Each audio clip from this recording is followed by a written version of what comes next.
Good morning, everyone, and welcome. Good morning, everyone. Welcome to Talking Horses. Andy Serling in the clubhouse studio. Anthony Stabile is to my left. Go over today's 9 race cars. We kick off our 4-day racing week, Cigar Mile Day on Saturday.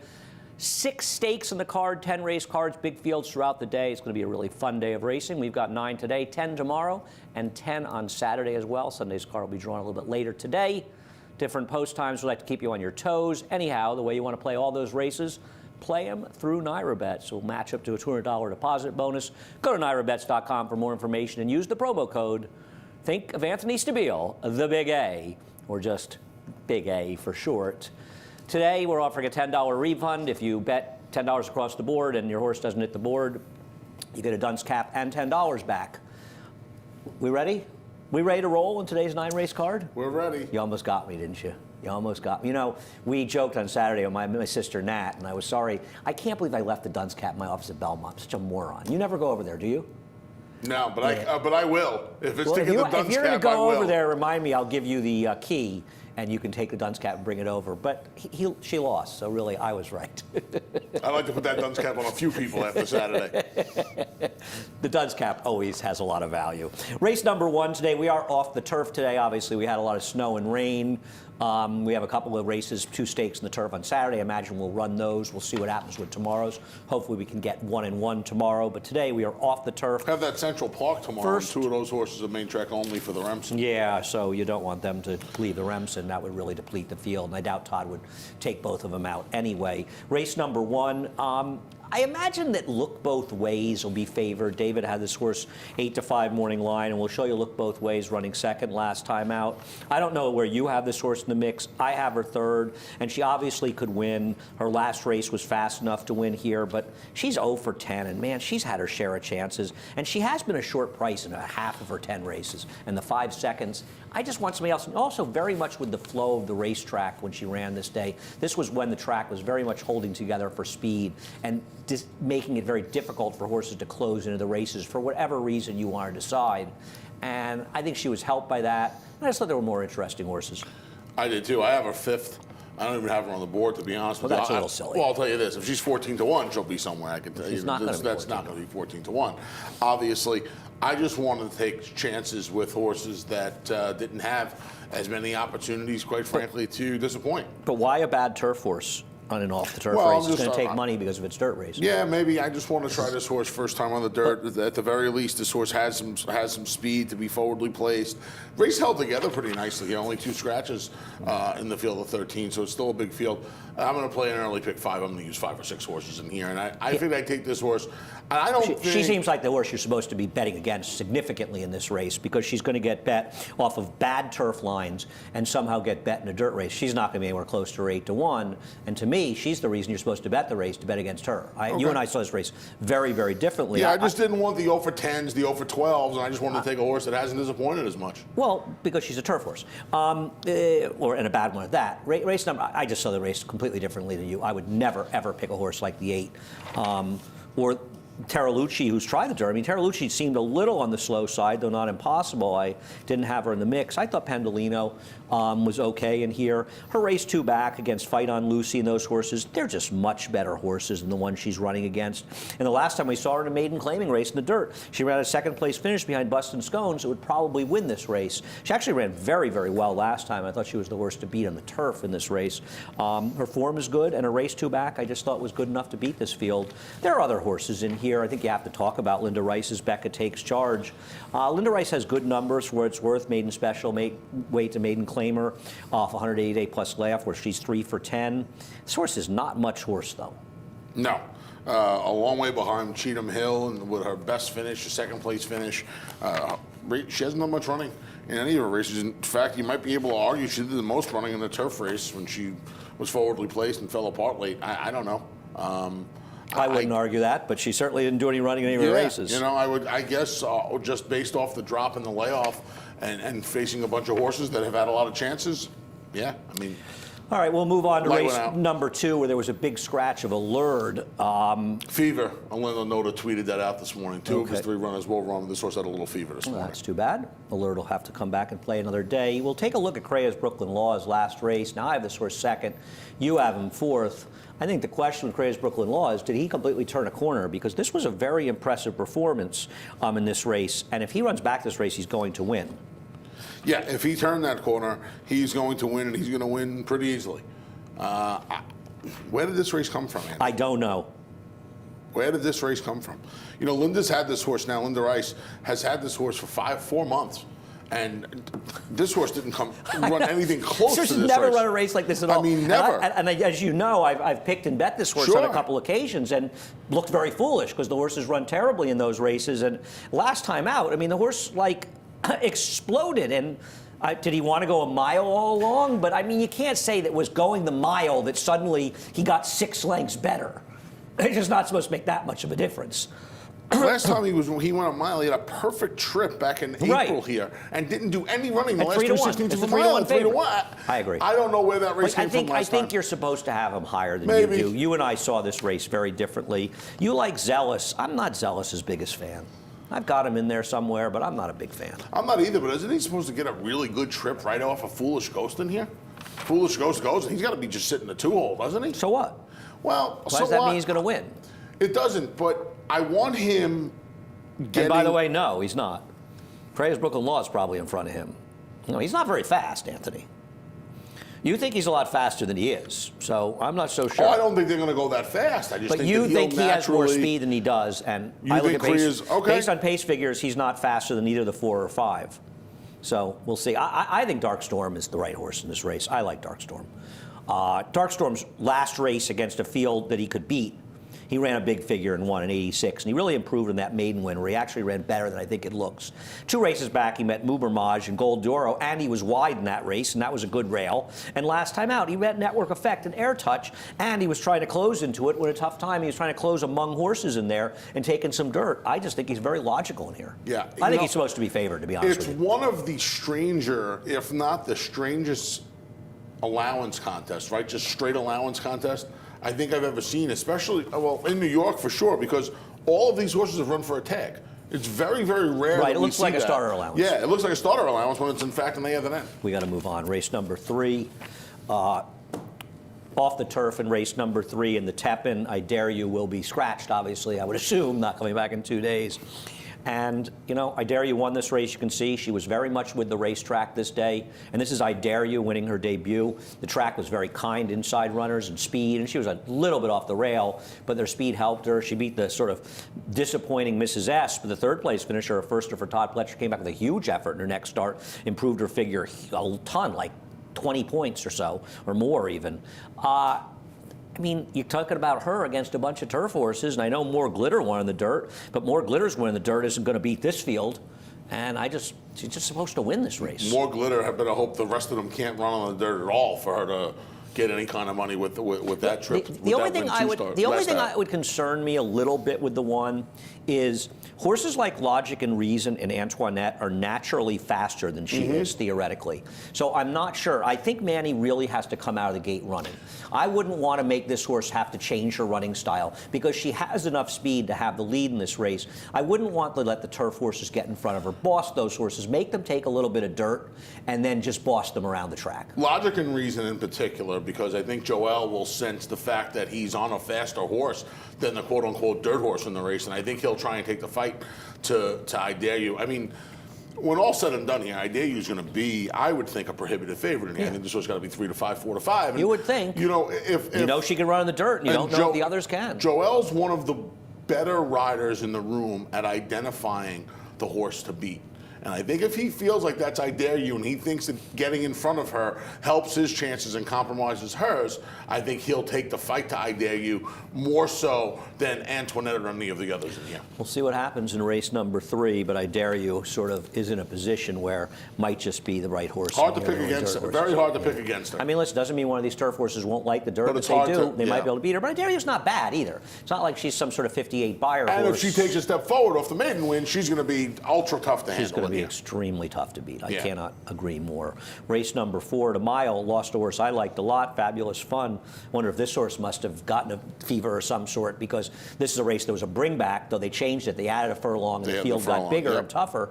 And he was in the original one and Joe entered him back, so obviously he was doing fine when we drew this race. Unfortunately, he's not going to play today. The number 7 here, Fast Break, is just way the horse to beat. We'll show him losing by a nose last time. He got sandwiched between 2 Chad Brown horses in this race, and literally he's outside. He's sandwiching 2 Chads. It's Chad. Well, actually, Chad's the one on the rail is the Juddmonte for Chad that ran 3rd, and Sagaponic comes back on and wins. I don't like that he had this race won.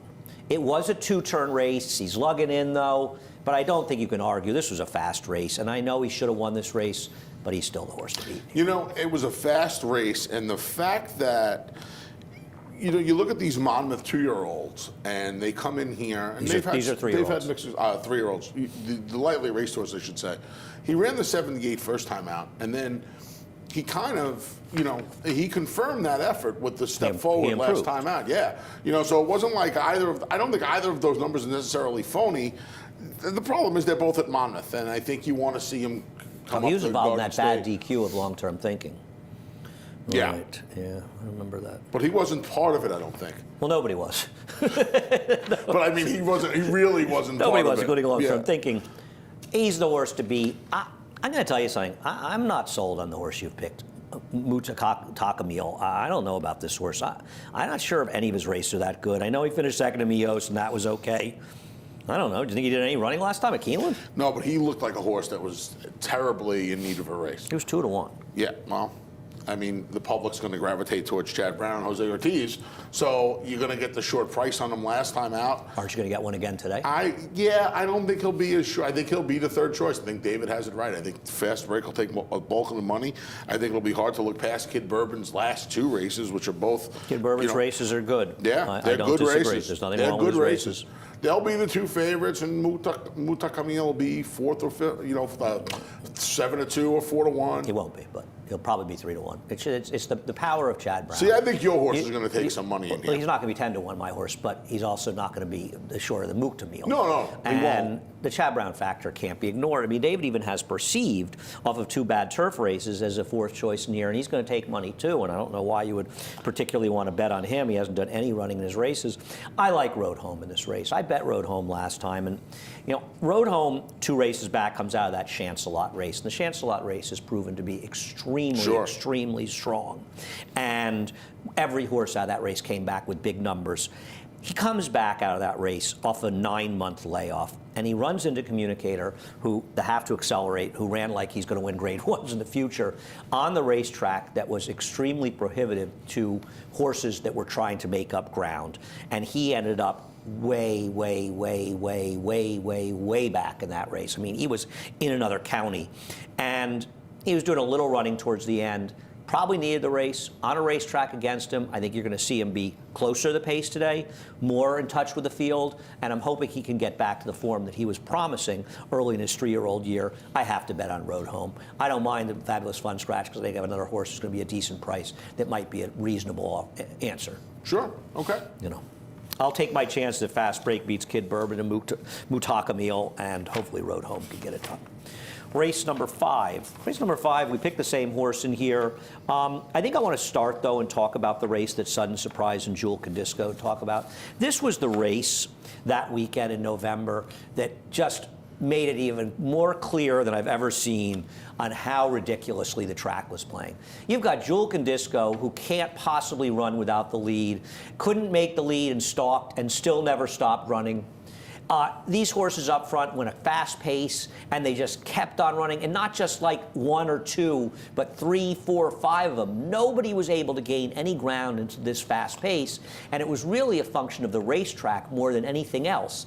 And so horses like Jewel Cadisco and Sudden Surprise, I think, look a little bit better than they are. Now, the reason I'm going to use Jewel Cadisco is he showed enough life last time, and I'm hoping he can break today, and Benji Hernandez can get him onto the lead. Because I think if he can get the lead one day, he could be dangerous. But I think that race is going to be misread by a lot of people, and I just think it dresses up, particularly Sudden Surprise, because of the way the racetrack was playing. Yeah, Jewel Condisco is the horse in here, I think, that is the one that can harken back to days and just get in front of these and keep on going. I don't know if he exists anymore. Well, I don't disagree, but he did at least show enough legs, but maybe the racetrack helped him last time. Why don't you talk about We Should Talk, the horse that we both have on top? Well, we're both going to take, well, he's 3-1. I didn't have morning lines. It's a short price on him. I think he'll be a little higher today. I don't. No, you don't. No. Here he is.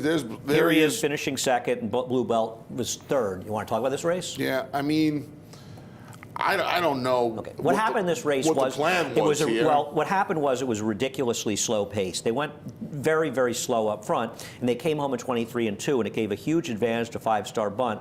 And Irad was way too passive with We Should Talk, and it left him too much to do. And he actually ran the best race in here. If he had been a little more aggressive with him, he probably would have won the race. And I'm hoping that he gets the bright stalking trip in here with Dylan. Getting back to the right surface. I don't know if I'm willing to put that blame on Irad. I am. Yeah. Yeah. Okay. It was a silly passive It was just ride. a weak. But Irad is guilty. Irad's a great rider, but that when you want to talk about his Achilles heel, his Achilles heel is one of them is being too passive sometimes. But isn't it?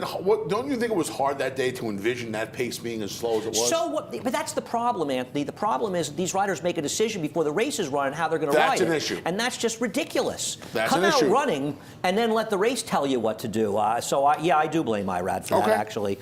You've got H-Man second here. Obviously, the feeling with him is that he can be reawoken in a new barn. Here's the problem I have with that theory. This horse was going bad when he was claimed from Jason Service. He was. He was. But he was. I have no defense of that. Here's the but, though. The but is those races where he was starting to go bad might make him a player in here. No. And if Noda can wake him up. The 70 buyer is not going to make him a player here. Well, Sorry, his race he was claimed out of. The last race he his had next stop was going to be a $14,000 claim. In all likelihood, yeah. I'm hoping Orlando can wake him up. He gets Rosario, and you know what? He's the kind of horse again. He has representative races. I know they were for Jason Service, but he's going to be a big price to try. No, to he's wake not. He's not going to be a big price. Every wise guy. David likes him. Bet? David likes him. Every wise guy's on this horse. There's no way he's 8-1 in this race. I think San Juan Diego's a little interesting. I don't like the field he came out of, but he has some back races, and he was claimed by Ray Handel. If I was going to take a horse off the claim in this race, I'd use San Juan Diego. You know I'm not taking Ray Handel, though. I know. That's because you and Ray are arch enemies. Race number 6 in our mad scramble to try to somehow get through these races in a half an hour. This is a race where you're either using horses that have run or you're getting the first-time starters. Now, there is a horse that you, I think, have a little bit too low in here in the 4 Bourbon Bay, who ran extremely well, and he's way the horse to beat. If he runs his debut, he's going to win.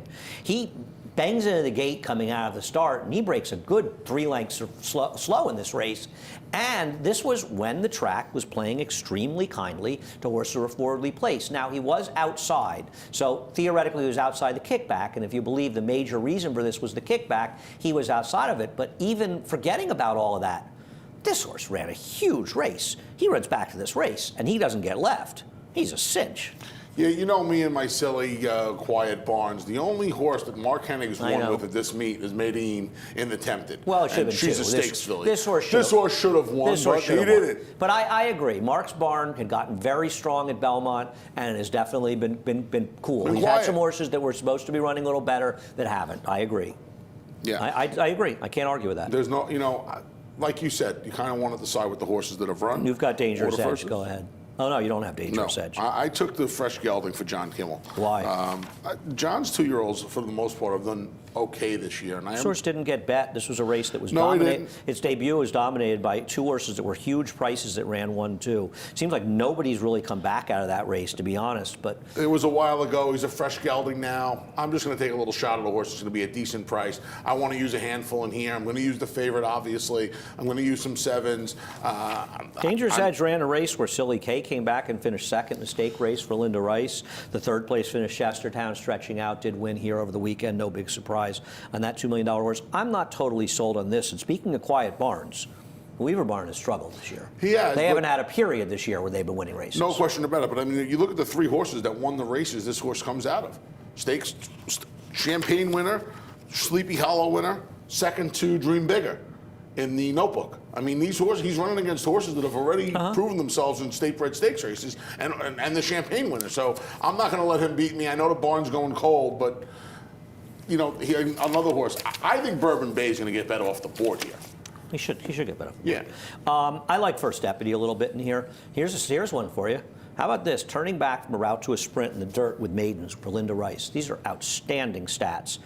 I understand this horse may just be too slow to win, but I actually don't think the race. I mean, you know, people like Dangerous Edge at a short price. This horse ran a much better race than Dangerous Edge that day. I bet Dangerous Edge 2 races back. Dangerous Edge had a good trip in there and didn't have any real significant finish, whereas Captain Bombastic made the winning move in there and blew the race open. Obviously couldn't get the mile last time out. I think First Deputy is very dangerous cutting back in distance in here and may get a little bit ignored in the board. Okay. Yeah, I mean, listen, I certainly a horse I would want to put on my tickets if the bankroll allows.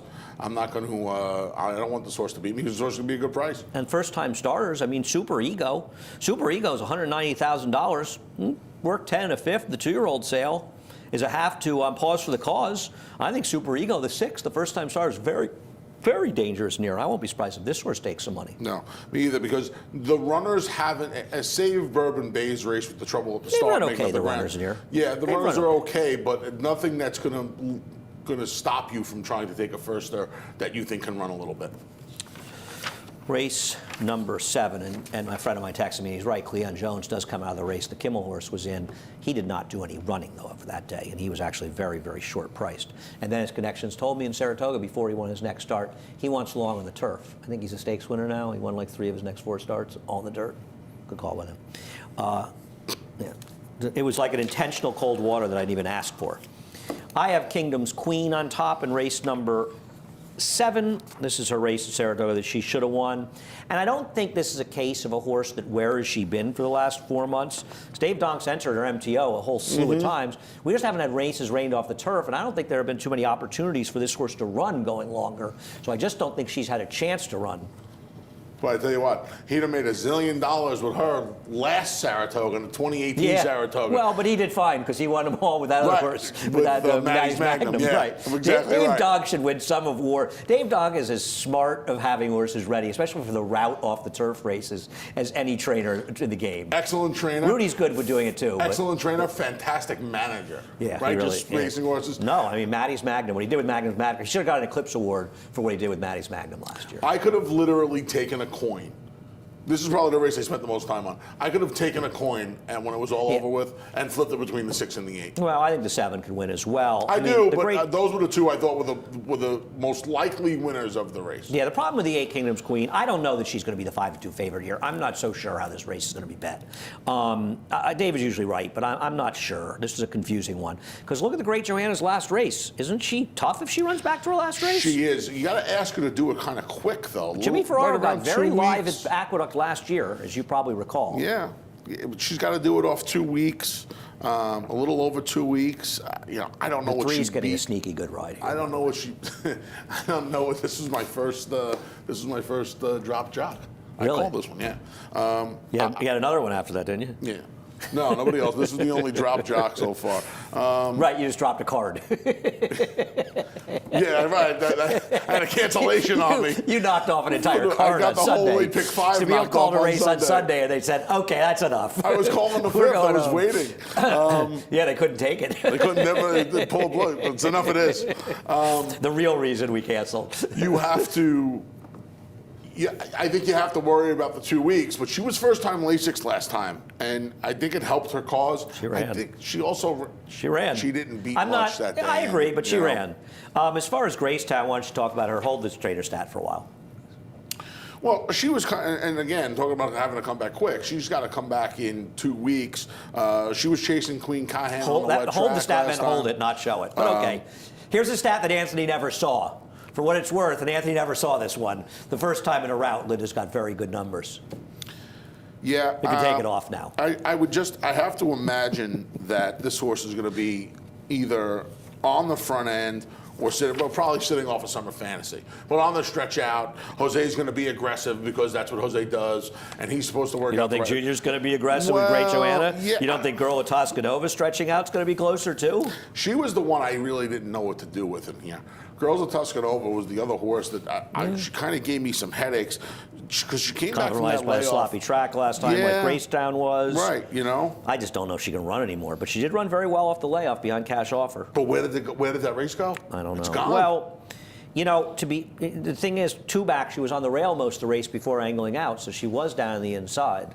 Here's the other thing. She ran 2-year-old numbers. That second race she ran in her life going to you got to stop, man. That race 2-year-old. There's so much entertainment Stop, here in the studio. please. It's very hard for Come people to get on, distracted we got to get easily. through this. The second race this horse ran, that was a 2-year-old number. She ran a 68. No, I agree. I agree. know? She's dangerous near. No, to be honest, The race two back I'm bugs me. going to use 4, 6, 7, 8 in the late pick 5 here. I think they all can win here. Yeah. I don't want to let Girl of Toscanova beat No, me. I I don't think she's probably don't impossible either. at all in here. I probably don't either. Race number 8, we are off the turf, and I want to show a funny replay in here. Oh wait, I didn't kill the Danny California video, did I? Okay, let's show that video because Pipes is the horse to beat, and obviously Pipes is now in Rudy Rodriguez's barn. We'll talk about him, but I think people should keep in mind that Pipes ran up in Saratoga on closing day. Was a short price, I believe, in this race. Was 8-5. Danny California being fair and square. I know it's a sloppy track, but I think that Danny California is going to be a horse in this race that gets incredibly dismissed, and I don't think that he's impossible in here. No, he's probably not.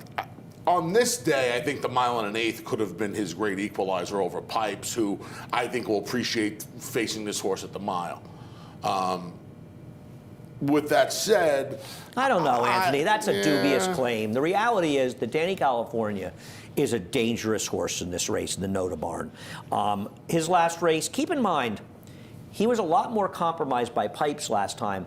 That was about as poorly ridden a race as I've seen this entire year. not in New by York. Jose Lozcano. Well, not by Jose, because he rode Turbulence, but they literally handed Turbulence the race. Yeah, they did. And this is another race where Irad was very passive with Pipes. I thought that Financial Stability, I'm not sure, was that Jose Ortiz? They were passive with that horse, and they just let them walk from the front Chad, end. yeah. Who's on? Do we know who's on Pipes? I did not get the rider. Nobody's telling us now. Maybe we'll see it in the crawl. Okay. Raylu is on Pipes. Okay. Raylu has to be aggressive he with will Pipes. be. Well, he has to be. I don't know if he will be. He has to be more aggressive with Pipes. I do think Pipes ran well last time out, but he was compromised with a slow pace. But I don't want to let Danny California, win this race. Fair and not use enough. him. Fair enough. If you don't like Danny California, other races, obviously, those make Yeah, the horse that I don't trust, and he can win his Playwright. Yeah. I don't know. He beat a $12,000 claimer field 2 races back for Danny. I mean, obviously he couldn't win last time out. He didn't really run that badly. I'm just not that thrilled with him. Fair enough. I'm just waiting to see. Wait, I want to Vintage Hollywood. I think Vintage Hollywood's dangerous in this race. Here's the last race, and I know the race. I thought you were pointing over there. I am. I'm Vintage just waiting to Hollywood. see the draw in the Classic Hotel Caribe. I know you guys are on pins and needles with that one. I understand why people are probably turning Talking Horses off to get the draw. In case you don't know, Signor Concerto drew post 6. You're the best. Vintage Hollywood was with the racetrack, but I am not ignoring a horse, Grand Amaro in the 2. I was hoping for an inside post for him. Gary Gullo has very, very good numbers with horses off the claim, and I'm going to show you that in a second, and I'm going to move up Vintage Hollywood on that. These are some numbers. 25% with 104. By the way, Gary Gullo has 143 horses off the claim in the last 5 years. That's 28 and a half horses a year he's claiming. Did you know the number was that high? That's a big number, man. That's more than one every other week. Yeah. That's a big number. And look at that number, and he wins, and the ROI. Does it quietly too, very Yes. quietly. You get a price on him. Gary's very quietly one of the better trainers in the game. No question about it. No With question about it. With the clay he has to work with, he makes some very good models. Race number 9. Wow, look at you. We have waxing poetic. a minute left to talk about race number 9. Well, they're all first-time starters. Nice race to have as the last race, the late pick 4 and late pick 5. Really very helpful to players to stick this in. I mean, it's just not fair. I'm sorry. It's not fair. The race placement, it's not fair. Everybody's betting blind here. You're going to guess with a Brad Cox homebred. Mm-hmm. Yeah, I'm going to guess full. 5, 6, 7, 9. That's how I'm going to close things out. First full for More Than Beauty, More Than Ready. Yeah. Can't put these races to the last race. I don't, I want to use the 4 horses I have on there. I'll probably use Bronze Lion as well. But I won't again, play it's the all late pick firsters. 5 today because of this. I can't bet blind into a race like this without seeing anything because you waste money on horses that are dead. I guess would. By the way, more grateful. The thing I didn't love is that it's really more of a turf family. Okay. That bothered me a little bit. It's really much more. Even the one foal from the dam.